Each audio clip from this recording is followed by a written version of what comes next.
पटेल और आगे सर इसके अगले पन्ने पे क्या लिखते हैं गोपाल शंकर नारायण, और ये इन्हीं का ही है सर, मैं नहीं पढ़ रहा हूँ, जो इन्होंने हाउस में दिखाया।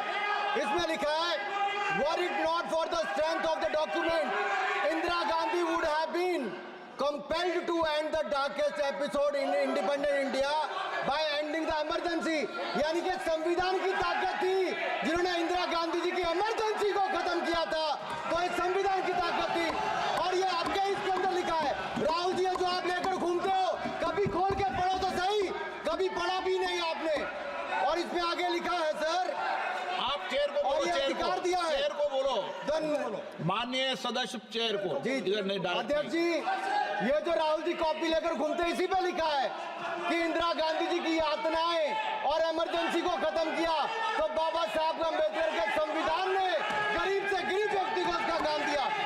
सर आप इसके प्रीफेस पे जाइए, सर आप इसके प्रीफेस के बाद फॉरवर्ड जो लिखा सर, ये भी सुप्रीम कोर्ट के बहुत बड़े वकील है, उन्होंने क्या लिखते हैं सर कि जब संविधान बना उसके बाद सर, देश आजाद होने के बाद पहले दिन से ही लेजिस्लेटिव और हमारी ब्यूरोक्रेसी सर, हमारी दोनों ने ही जुडिशरी के साथ सींग फंसा के रखे, जुडिशरी को नीचे दिखाने की बात की।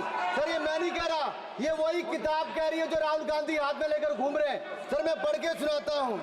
From the earliest years itself the legislative wing and the executive wing of the state on the one hand confronted the judicial wing on the other with the accusation that they had vastly approached upon the powers not given to them but given to the executive. The then law minister on 28th October 1976 issued a strident warning to the judges of the Supreme Court, and I quote, sir मैं quote कर रहा हूँ, an atmosphere of the confrontation was thought to be created by those whose duty it was to see that they did not encroach upon the field which did not legitimately belong to them. Nothing should be left undone now to ensure that such a situation did not recur. If even after the amendments confrontation continues, then I think it will be a bad day for the judiciary. ये कौन कह रहा है? उस समय के law minister कह रहे हैं। और क्या कहते हैं sir again? We are trying to save them from the temptation to intrude into the powers which do not belong to them. What we are doing today is not to save the people from the judges. ये कह रहे हैं we are trying not to save the people from the judges, but really enabling the judges to save them from themselves. This was said during the emergency which hit the nation like tsunami and brought about the realization and the constitution could not be subverted. Sir, अगर ये संविधान जो बाबा साहब अम्बेडकर ने दिया उसी ने देश को बचाया।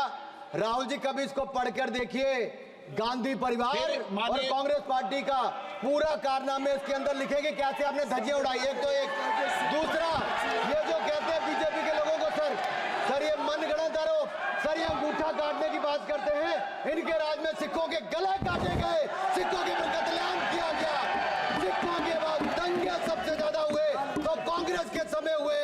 और आपको देश से माफी मांगनी है, अगर आज भी नहीं मांगेंगे तो संविधान जितना मर्जी जेब में डालिए। आप संविधान को जेब में लेकर घूमते सर, इन्होंने संविधान को तार-तार करने का काम किया है, इनको देश से माफी मांगनी चाहिए। मुझे आपका संरक्षण इसलिए चाहिए था कि झूठे आरोप लगाने बंद करें। यह संविधान की रक्षा आपने कभी नहीं की। इमरजेंसी जैसा कालखंड आया और संविधान को बार बार तार किया, संशोधन किया, तो आपने और आपकी पार्टी ने किया। धन्यवाद सर। श्रीकांत शिंदे। धन्यवाद अध्यक्ष जी।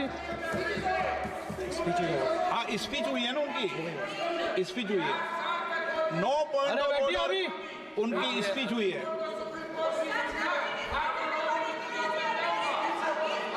चालू कर दो आप बैठिए, स्पीच हुई है। 9 पॉइंट ऑफ ऑर्डर स्पीच हुई है, टेबल कर देंगे इसको अध्यक्ष जी।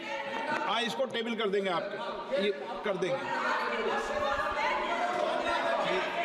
आप बोलिए श्रीकांत शिंदे जी। अब मैं कहूँगा जब कर देना।